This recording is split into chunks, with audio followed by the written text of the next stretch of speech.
Welcome to Twice 5 Miles Radio, fertile ground for conversations worth listening to and remembering. I'm your host, James Navé, always airing first on WPVMLP Asheville 103.7, streaming online, WPVMFM.org. The voice of Asheville heard all over the world and on other community radio stations like KCEI, Cultural Energy Radio, coming out of Taos, New Mexico. Thank you, Walter Parks, for our theme song. WalterParks.com for more on Walter's music.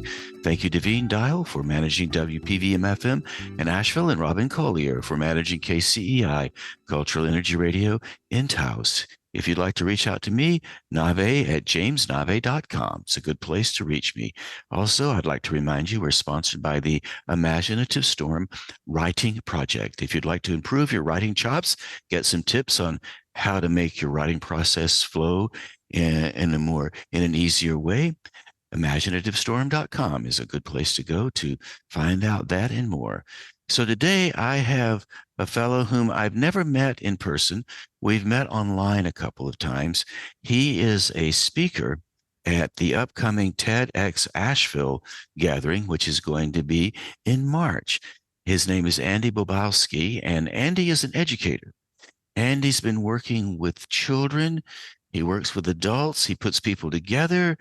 Bit of a visionary from the best I can tell. He's also probably a pretty good writer. He wouldn't be an educator if he couldn't write. And I suspect he's a storyteller. So we're going to find out more about Andy. Andy, welcome to Twice 5 Miles Radio. Thank you so much for having me, James. I'm glad to be here. It's my pleasure. I'd like to start by asking you a question that I was thinking about earlier this morning. We live in fast-moving times, or at least we feel like we do, probably because we're digitally connected. So I'm wondering, as you've worked with children over the years, and you've done a lot of it as a principal of schools and also now as a consultant in a business that you are running, a consulting business, have you noticed how the children adjust to these times, or do they stay the same regardless of what's going on around them? I started my education journey as a student teacher back in 2006. This is right around when the iPhone came out, and many of the students that I worked with didn't have iPhones yet. And now you would be hard pressed to find a high school student that didn't have an iPhone or an Android that they were regularly plugged into. Same is true for personalized laptops and tablets, you name it. I think as I reflect on my journey over the last 18 years, I guess, in working with middle school students and high school students, I taught both middle school and high school, and I was a principal of a middle school and a high school. I think it's a yes and. I think that students across time, young people, adolescents across time, have a common set of challenges and have a common set of things that make them unique, right? At the end of the day, students, young people want to be seen, they want to be heard, they have big goals, they have big dreams, they have aspirations, they have the things they're talented about, they have boyfriends, they have girlfriends. Any generation we're talking about, these things are true. And yet, I would posit that being a student now, being a young person now, it's actually a bit harder. It certainly was harder when I was growing up. The idea that your life often is on display for way more people than you might have ever signed up for can be pretty frightening and can be really intimidating, right? And we know all the statistics around young people and their attachment to devices and technology and what that can do to their mental health. I have absolutely seen that. I have seen young people that shared something in confidence with a dear friend, and then it gets shared with someone else and someone else and someone else. And no longer is it the classic game of telephone, but it's like literally telephone. And here's what the student said, or here's what they wrote, or here's this picture that they sent. And that's really tough. I've watched students start to equate their Instagram presence with their value and their worth, when of course it has absolutely nothing to do with that. And that's tough. And I think that, I spent countless hours counseling young people on their own journeys. And it's so many of them know that there are such problematic possibilities that exist with technology, and this is the yes, and it has also afforded opportunities, so many more opportunities of access for young people that previously weren't possible. I have students that have taught themselves skills that they otherwise never would have access to because they've studied clips and follow people on YouTube. That, of course, was never a thing when we were growing up. And I've had students be able to leverage technology to learn concepts via Khan Academy or coding through free coding apps. And so I think the thing that I would offer is that it's not going anywhere, right? And now we have the introduction of ChatGPT and generative AI to support students. I know that high schools and colleges are trying to wrap their heads around this. What actually policies do we put in place for our students, given that literally in about 10 seconds, Gen AI and ChatGPT can produce a college level essay that's 5 to 10 pages by literally just putting in a prompt, right? And so part of what I think we have to do as educators and just as adults, uh, supporting young people as they get older and move throughout this world, is both support them on their journeys and also teach them, or in some respects, they teach us what it looks like to use these tools in a way that is helpful to them, beneficial to them, protects their health, and can actually be used for good. I have a reflection on ChatGPT 4.3 AI,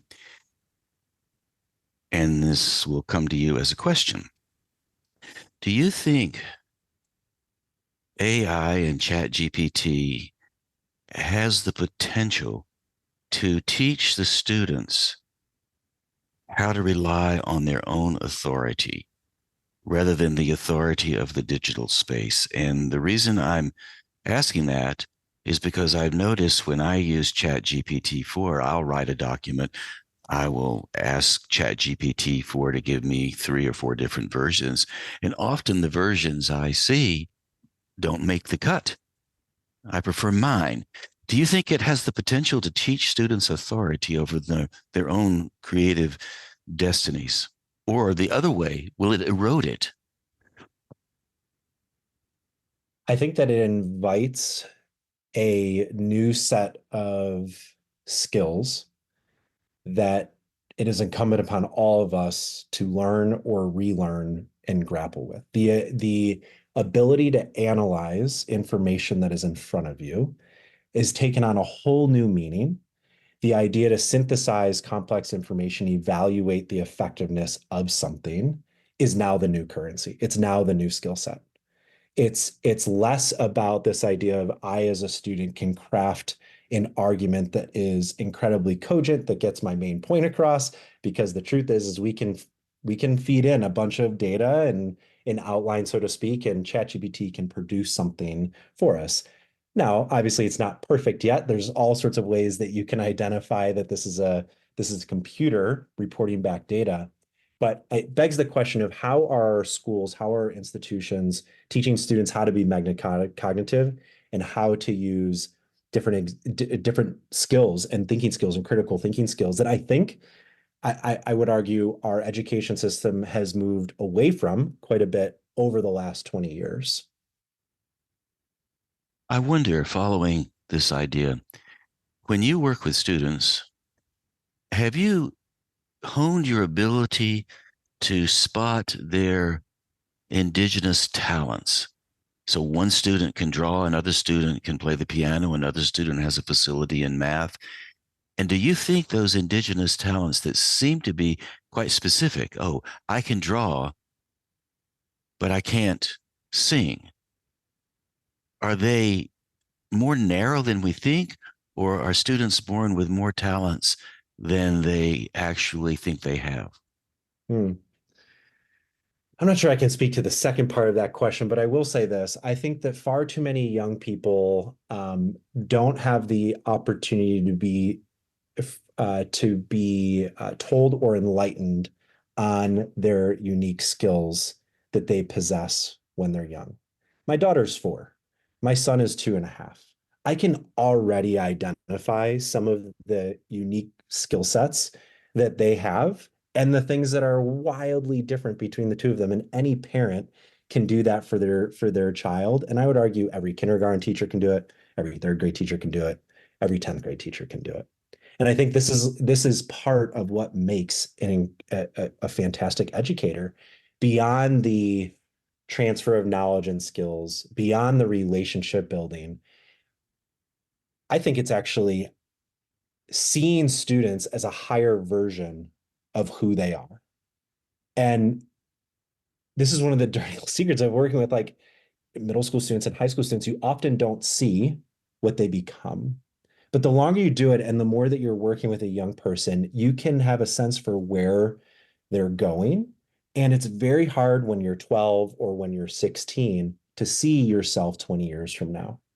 But I think the best educators and some of the best folks I have ever worked with have this unique ability to almost open up, widen the aperture for students in terms of like, actually, here's what I see is possible in you. Here's what you are capable of, even if you don't see it in yourself right now. And that can be small things like you mentioned, like drawing or singing abilities. I think it can be even more than that, right? It can be leadership tendencies. We can see, I mean, you walk into a third grade classroom, you can tell the students that are the leaders like that. You know the ones, either for better or for worse, that other kids are following. And our schools and our teachers' ability to tap into those strengths, to funnel those in a healthy direction, and continue to pour into those also serves as this huge like hinge moment for kids. And I've certainly had plenty of experience doing that. I think even more powerfully, it's seeing that happen time and time again with the best educators I've ever worked with. When you said the teachers can look at a student and see what they're capable of, I thought, my goodness, that's one of the few places where one can see the future. Hmm. We're able to travel forward in time by our own experience as teachers to see the future of another person. That person can't see the future, but they can. That's a terrific concept, the power to see the future of another. I have had the beautiful honor of working with literally thousands of young people. And I want to tell you about Dustin. I met Dustin in my first year of teaching. I was a high school teacher and he was an overage for grades senior, which means that he was 19 in his senior year. I was a first year teacher right out of college. So you can probably imagine our age difference. Nothing. Dustin walked into my classroom. He was about 6'5", maybe 280 pounds, just a massive young man that also happened to be a fantastic football player. But he had this hardened shell, but such a sensitive, soft demeanor to him that he only let select people into. And after knowing him and working with him for a number of months, he started to let me in a little bit. Now, Dustin had every odd stacked against him. He was homeless at the age of 15 on the streets of Milwaukee before he moved down to live with an aunt in Memphis, Tennessee. His biological mother had passed a few years before that due to a drug overdose. Had a rocky relationship with his biological dad. And he was 4 years into high school and was still struggling to pass the Algebra 1 assessment that he needed in order to graduate. But Dustin had a unique gift that was an N of one that I have ever seen with the thousands of young people that I've worked with.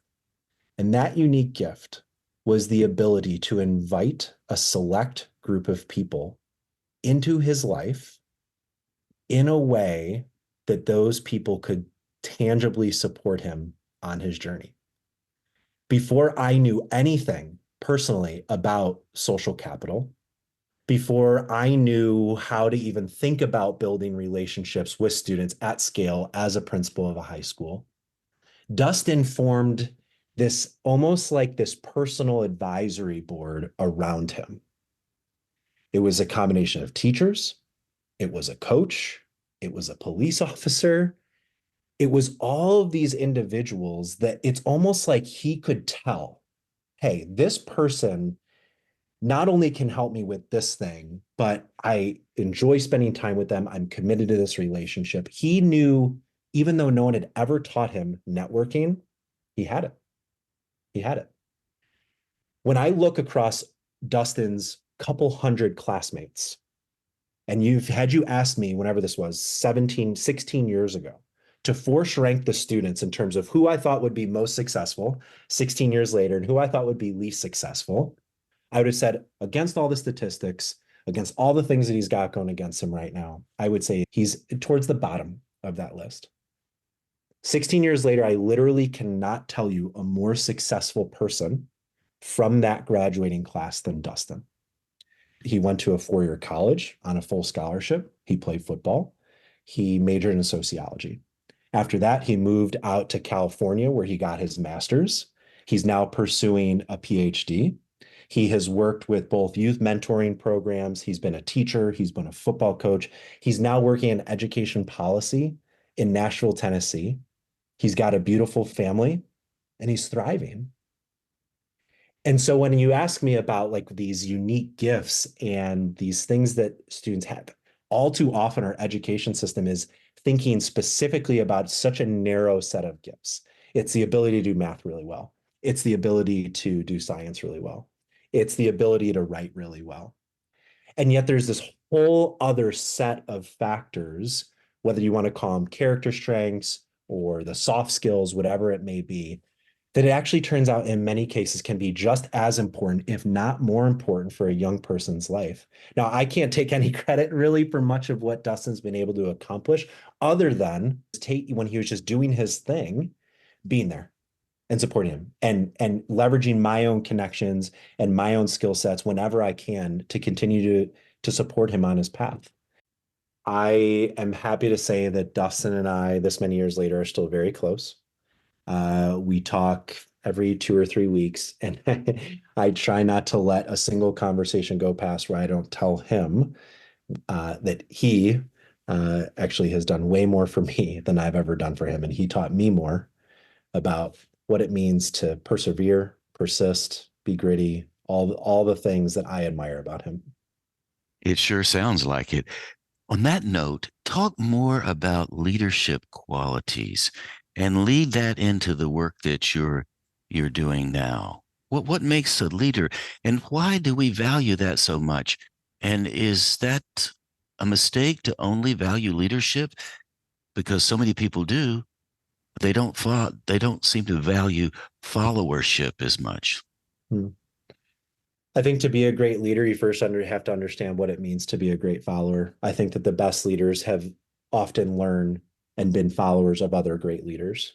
I personally believe very deeply in what I would refer to as unit level leadership, whether it's a principal in a school, a teacher in a classroom, a lieutenant, a police chief, a CEO of a company. I have personally witnessed firsthand the amazing power of great leadership, and I have also experienced the exact opposite. That same very school where I was Dustin's teacher in our first year, we had quite a strong principal, and it was a safe place. It was right smack dab in the middle of Memphis, Tennessee, and it was a safe school. It was a place of learning, and it was a prideful community. That principal left in our second year, and the school devolved into complete chaos. Same teachers, same kids, same community. It was a difference of one person. And up to that point in my life, I had experienced leadership in the form of basketball coaches and soccer coaches, and to an extent, teachers that I had. But I had never seen the impact of a lack of vision or a lack of coordination or a lack of healthy relationships and setting the tone for a place. As I've gone throughout my leadership journey, I've tried to take a little bit of what I've seen from the best leaders around me and also tried to bring my own unique perspectives and my own unique style to it. So, what makes a good leader? I mean, I don't know. People have, organizations and companies have been studying this for, I don't know, 100 years or so, and there's all sorts of articles and books about it. I will say that what has worked well for me in the things that I have had the opportunity to lead, whether that's being the captain of a soccer team way back when, to founding a school and being the principal, to now the co-founder of an ed tech startup that I do now at Backers. For me, it comes down to a few things. I think the first is a clear vision.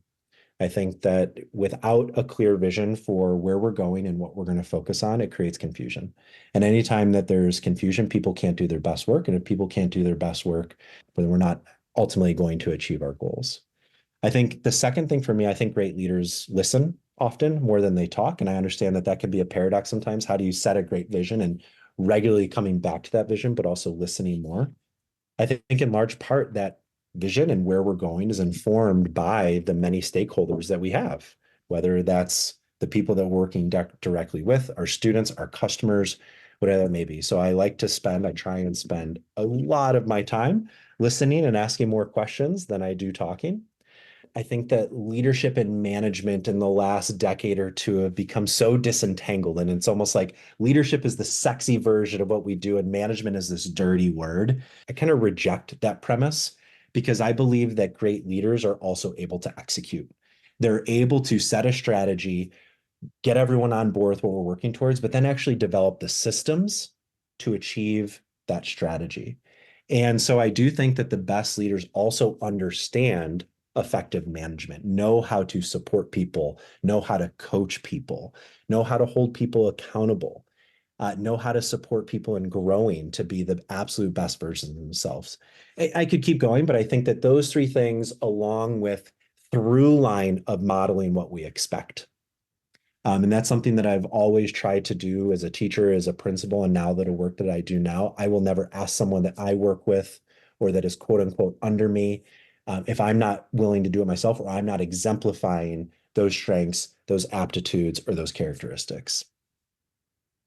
I've been thinking about leadership a fair amount, and one of the frames I have, and the question I ask myself, why do I follow that person? Mhm. Why am I a follower? I can lead, of course. I can get out there in front and do whatever I need to do, motivate people, etc. And yet I like the idea of thinking, why would I follow somebody? For example, Barry Barton, the woman who is producing the TEDx Asheville event in March. You are working with her. I'm working with her. I helped choose the speakers. You're one of the speakers we chose. So I'm familiar with where you're coming from. I will follow Barry. And I also consider Jennifer Pickering, the director of Leaf Global Arts, a leader in my life. I will follow Jennifer. If Jennifer calls and says, Navé, I need something, I'll say what, where, when, and how can I help? And what I find most appealing about the people I follow, and I follow a number of people, and I don't mean follow them online, but actually will respond when they call and respond to them as a follower in relationship to them as a leader. They all seem to have one thing in common. They're willing to plant their flag in the middle of the field and stand by that flag regardless of who's there, alone or with thousands. They plant their flag and they stand beside it. And when people do that, I find that absolutely magnetic because I sometimes tend to walk the fence and not plant the flag. So I'm drawn to the flag planters. And in my mind, a flag planter is equivalent to a leader because that's the first requirement I have to be drawn to that person and take my cues from that leader. So planting the flag is one of my top requirements for leadership. And would you say that that is an aspect of setting a vision? And part of setting a vision is being able to know where you stand on a particular topic or a thing that you're leading? Would you equate the two, or do you see it as different? I equate the two because the flag is the metaphor for the vision. Mm. My flag represents all that I'm about. I'm willing to put the flag in the middle of the field and let people see it from all angles. So the flag is the metaphor for the vision. And the vision would be equivalent to one's country. A country has a vision. A human is, in a sense, a domain, a country unto itself. We are countries unto ourselves. So when we have a vision for our country, our lives, that the flag can become the metaphor. Talk about your involvement with TEDx Asheville. Why did you apply? Why is it important for you to give this TED talk? What's that all about? I got something to say. And what is that, my friend? What I have to say is that um, at scale, we as a country are failing way too many amazing young people that have done their absolute best and have done everything they know to do, and they're still not achieving their dreams and their hopes and their aspirations, in large part by what we think are two really solvable problems. And the second thing I have to say is that schools have their work cut out for them. And when I say we have failed, I mean that I don't just mean schools. As someone that ran schools for a long time, we have this almost like this identity as a country where when something is going on with a young person, we think that the solution can, should, needs to exist just in the school. Or rather, we say, oh man, teen mental health crisis. Then, oh, if only our schools could focus more on teen mental health, as one example. And I think that schools have a lot to do in terms of rethinking their incentives. Districts have a lot to think about in terms of what they are measuring, what they are holding schools accountable for. But schools can't do it alone. And it actually requires all of us, people across the country, employers, businesses, to be a part of the change. So the next obvious question is, what is it actually that I'm talking about? What I'm talking about is that when you look at a 30,000-foot level at what's called social mobility across the United States, or this idea that a young person is born into poverty, what are the factors and what is the likelihood of them moving from the bottom income quartile in the United States to the top income quartile by the time they're in their 30s? The truth is that despite billions of dollars being put into all sorts of innovations in the education system, in education technology, in early education, in higher education, not to mention workforce development, literally billions of dollars. The truth is that social mobility in our country has not moved at all. Why is that? Well, there's actually an answer. There's, of course, many, many competing factors, right? And I'm sure if you ask an average person, hey, what are the things that might prevent someone in the United States from moving from the bottom income quartile to the top income quartile? They could probably rattle off a lot of things. Four of the leading predictors are: if a young person is born into poverty, that matters; the quality of schools that a student goes to, that matters; the community's racial composition, or the students or the young person's family structure. Yes, all those things matter. But it turns out there's actually something that's even more predictive than all of those things. And that is the diversity of a young person's network. So think about that for a second. The number one predictor of social mobility in the United States is the diversity of a young person's network.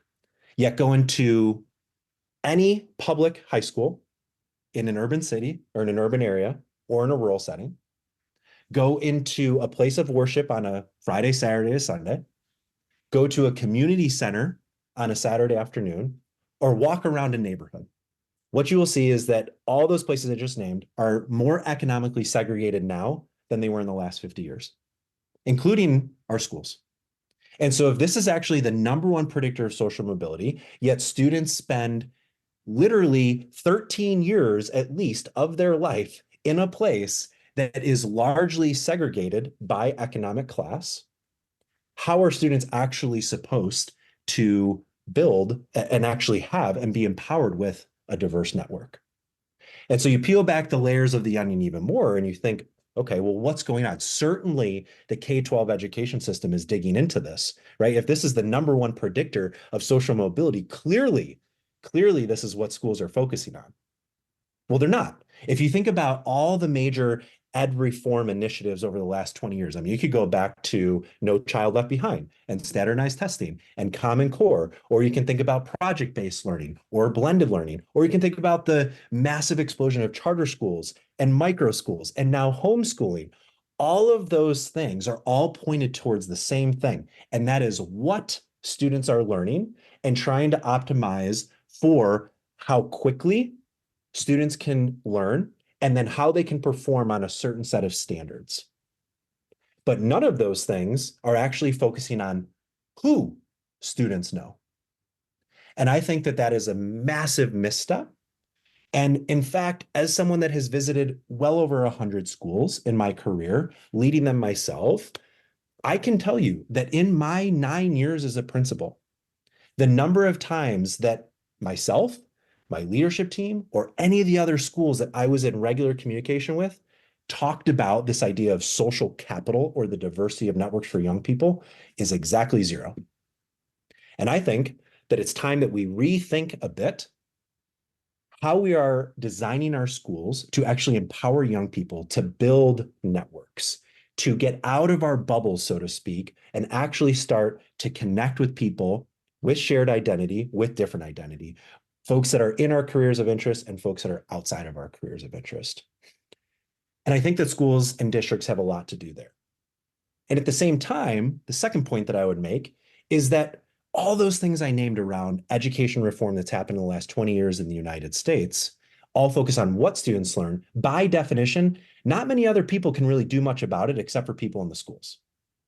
And I think that's been a part of where I mentioned, like, we have this obsession with saying that's always on the school responsibility. Well, when you think about all the aspects of education reform, your average person that's not in the school setting or not a part of education actually can't have much influence on that.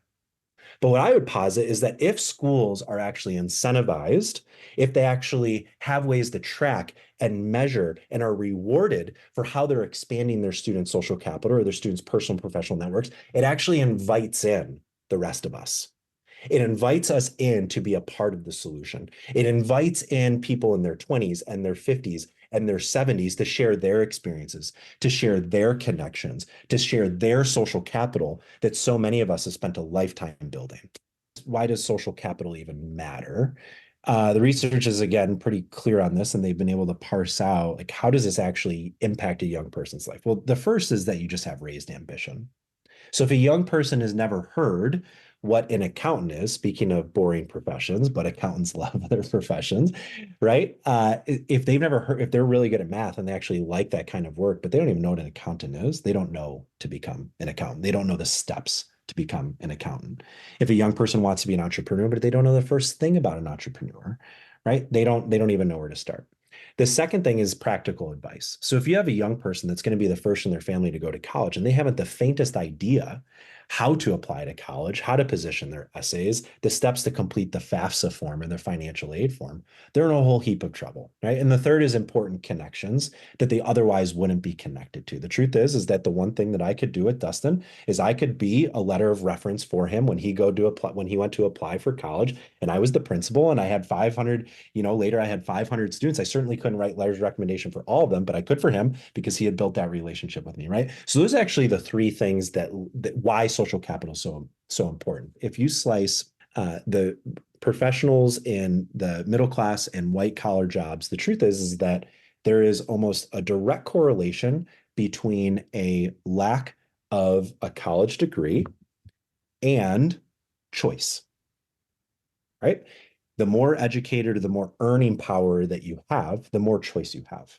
And so white collar professionals or folks that have been really plugged in or folks that do go the college pathway or major in something that is highly marketable, right? They tend to have a lot more choice and they don't choose to be boring professions. So whatever we have in our head for what is a boring profession, working at a call center, working on an assembly line, who are those jobs for?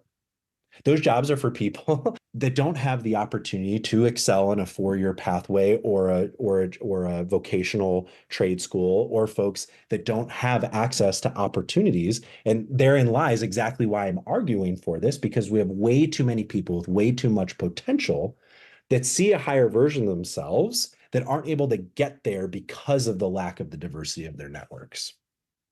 So you are saying that when someone is activated, when someone is excited, being bored in the workplace becomes less a problem because they know how to find exactly what they want to do.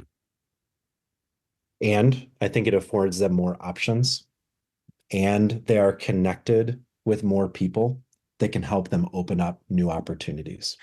Every student's path is unique to them and their own circumstances and their own context.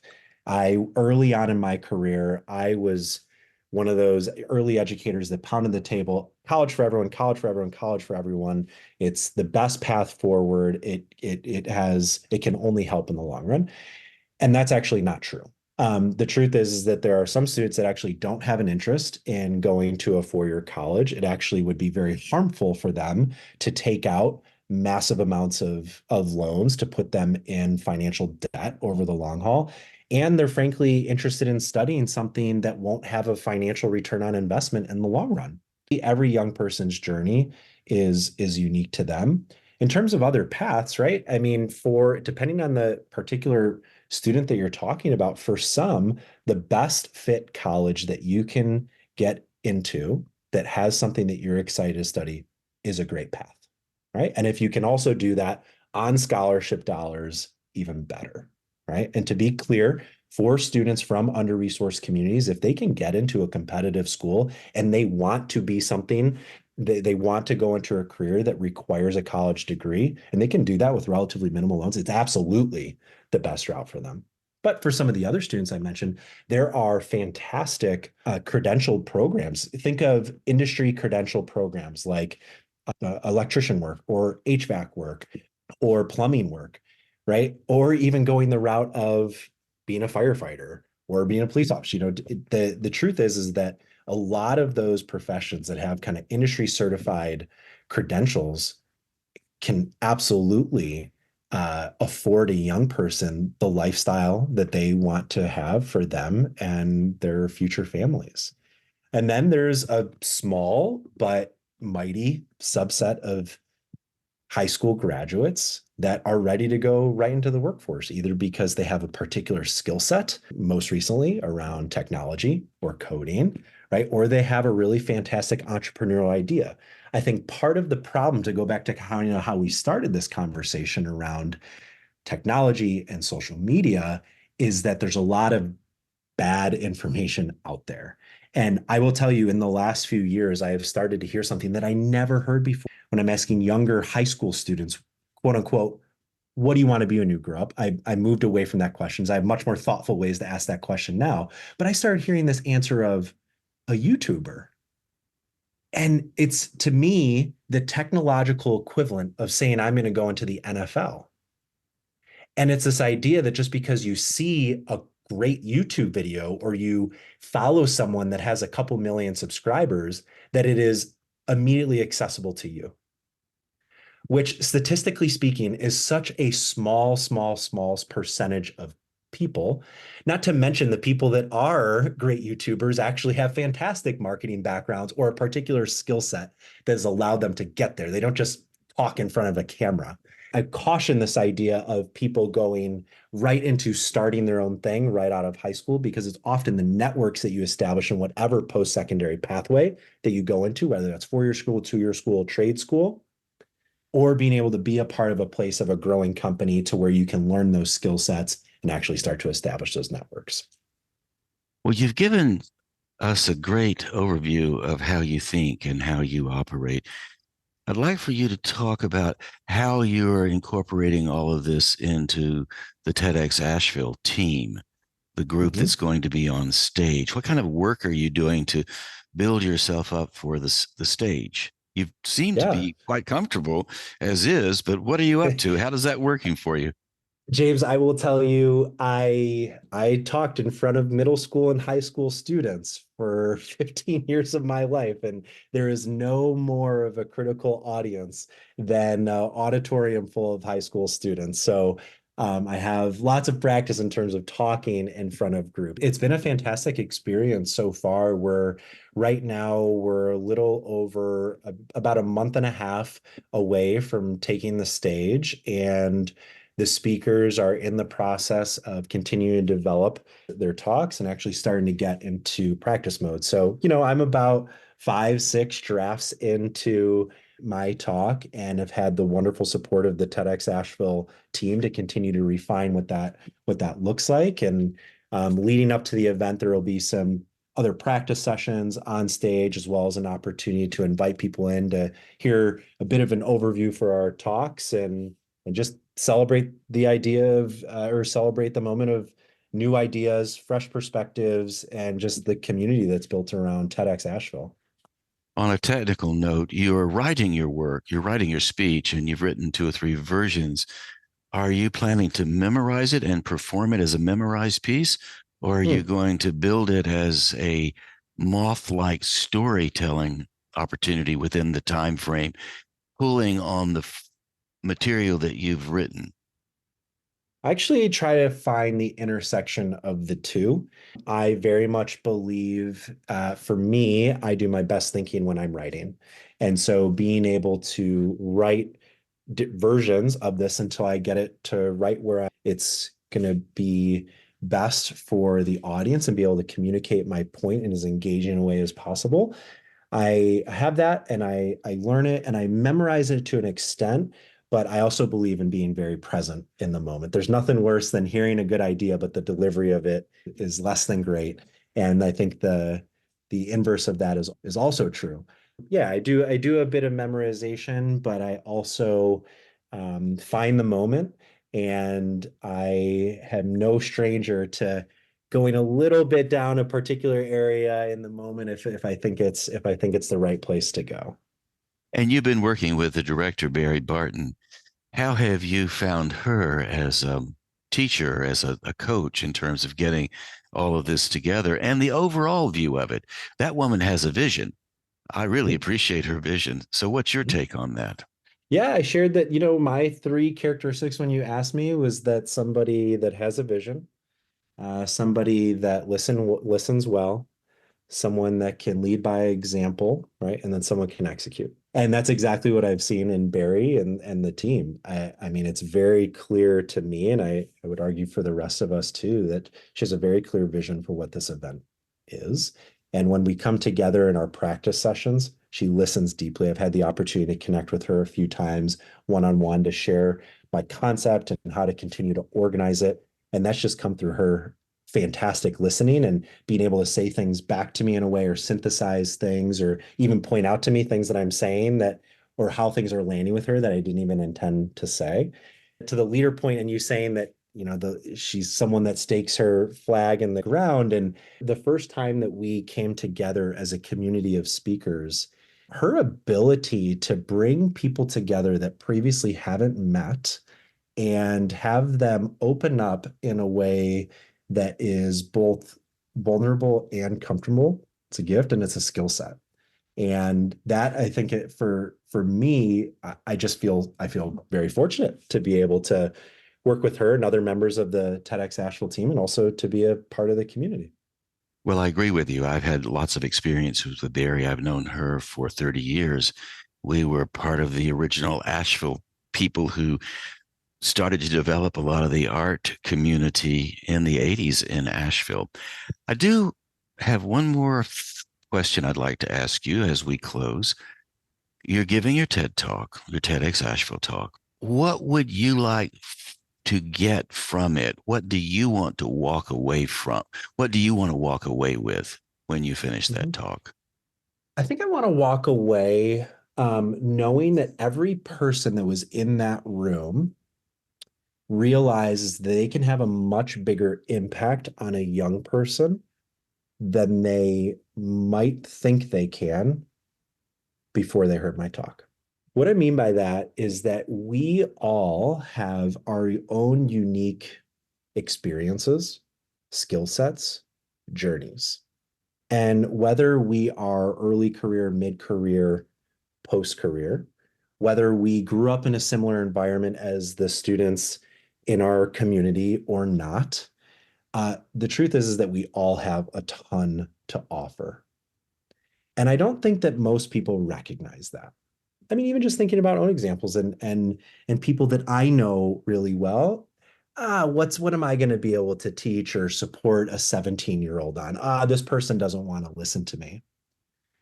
And as someone that runs an organization and a company right now that is focused on making connections between high school and college kids and adults and seeing these beautiful relationships that are formed by people that seemingly have nothing in common.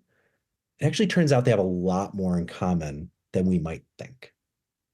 And I hope that people can leave my talk knowing that they do actually have a powerful story, they have a powerful set of experiences, and that there are actually ways out there to make a difference. There are actually ways to lean in and to support our schools in expanding student social capital. They will leave knowing how important it is, but I think most importantly, that comments say, you know what? Yeah, I actually can play a role in this, and I do have a lot to offer. And before we go, tell us how people can get in touch with the backer business that you're working with so they can go there and find out more about what you're doing. Totally. Yeah. So online, you can find us at www.backers.com. That's BACKRS. You can also find us on LinkedIn. And you can also find me on our Backers website as well as on LinkedIn, Andy Bobowski. So, Andy Bobowski, thank you ever so much for taking time to be with us. I really do appreciate it. Thank you. And there you go, my friends. Thus concludes my conversation with Andy Bobowski. If you would like to know more about TEDx Asheville, TEDxAsheville.com is the place to look. When you go there, you'll find all kinds of resources, lots of information about the events they're holding, as well as some of the smaller gatherings, and it will give you a pretty good sense of how to develop a TED Talk for yourself. So if you are interested in giving a TED Talk, TEDx Asheville is a good place to start your research.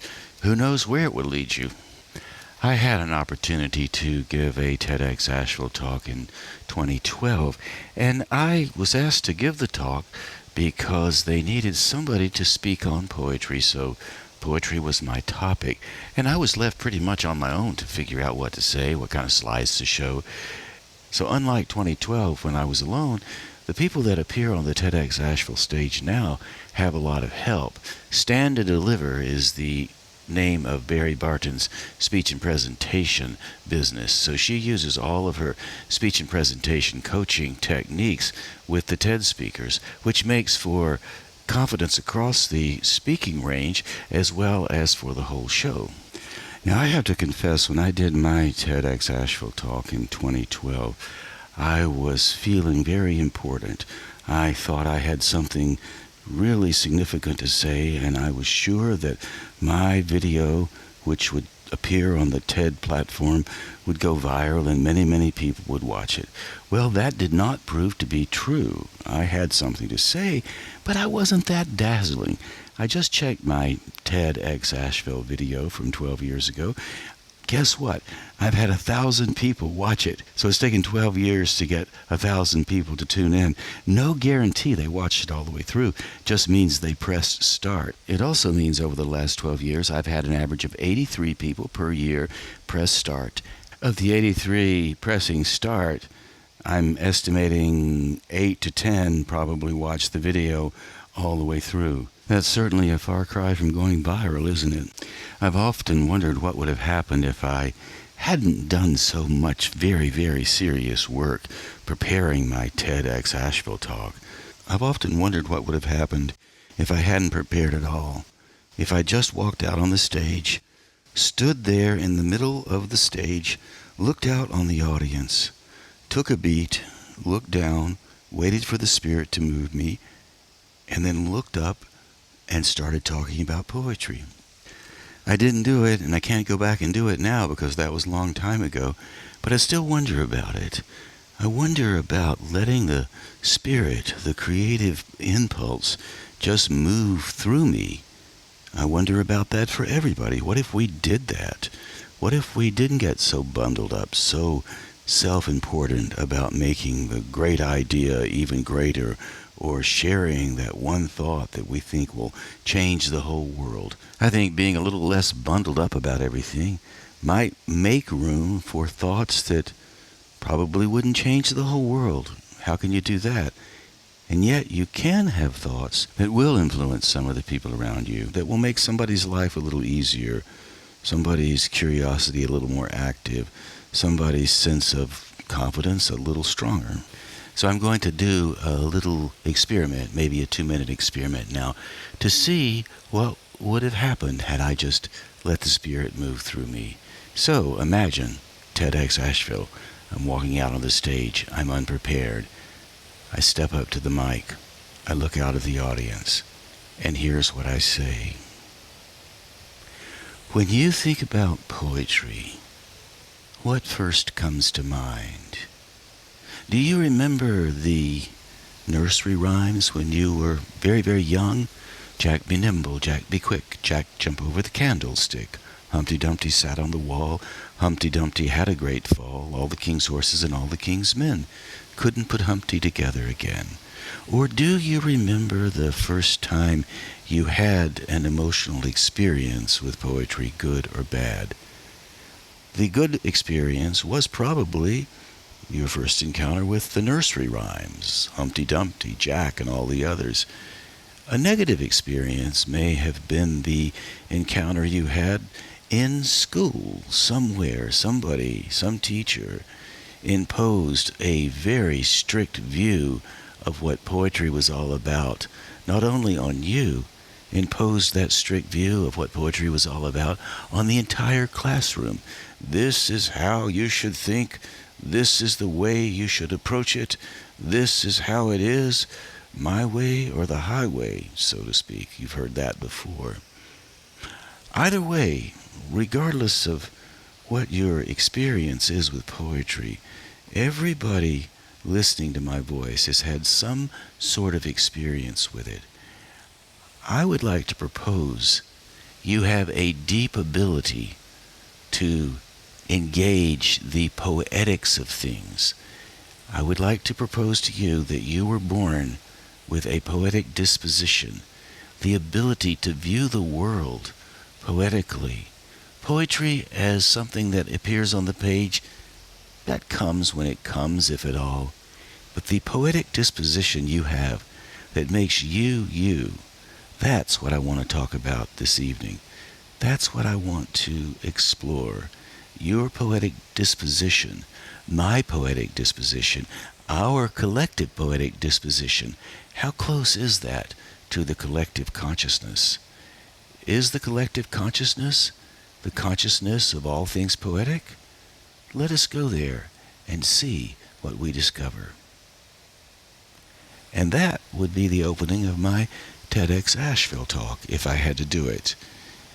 I don't know what you discover when you work with poetry. I do know that when you think about yourself as a poetic being, somebody who has poetic insight, someone able to view the world and see the surprises, the beauty in the ordinary things.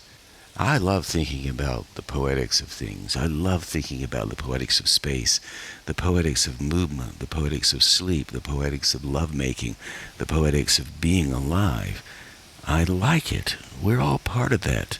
We're all included in some great, great creative experience that's been going on since the beginning of time, which never began. It's always in infinity. So, on that note, it's time to say goodbye. Time to sign off and say thank you ever so much for listening to Twice 5 Miles Radio, fertile ground for conversations worth listening to and remembering. I'm your host, James Navé, always airing first on WPVMLP Asheville 103.7 and streaming online, WPVMFM.org, the voice of Asheville, heard all over over the world, and on other community radio stations like KCEI, Cultural Energy Radio, out of Taos, New Mexico. Thank you, Walter Parks, for our theme song. WalterParks.com for more on Walter's music. Davine Dial, thank you for managing WPVM-FM on Wall Street in downtown Asheville. Robin Collier, thank you for managing KCEI in Taos, New Mexico. I really appreciate that. And I'd like to remind you that we are sponsored by the Imaginative Storm Writing Project. Writing from the imaginative storm to the creative form. That's our motto. And if you would like to know more about what Allegra Houston and I are up to, imaginativestorm.com is a good place to go and look. We have some free things there, like a workshop every Thursday afternoon, 6 p.m. Eastern Time. It's a Zoom workshop. You can join us anytime you like. The door is always open for that. And you can always reach me, Navé, at jamesnavé.com. Navé is spelled N-A-V-E. If you send me an email, I'll tell you more about how you can join our writing group. So, on that note, we've arrived at the end of our time together. So I'd like to say thanks ever so much for tuning in to Twice 5 Miles Radio, and I hope you return very, very soon. And until you do, maybe, just maybe, somewhere out there in this big, wide, woolly world, I'll catch you on that turnaround. Yeah, on that turnaround somewhere down the line.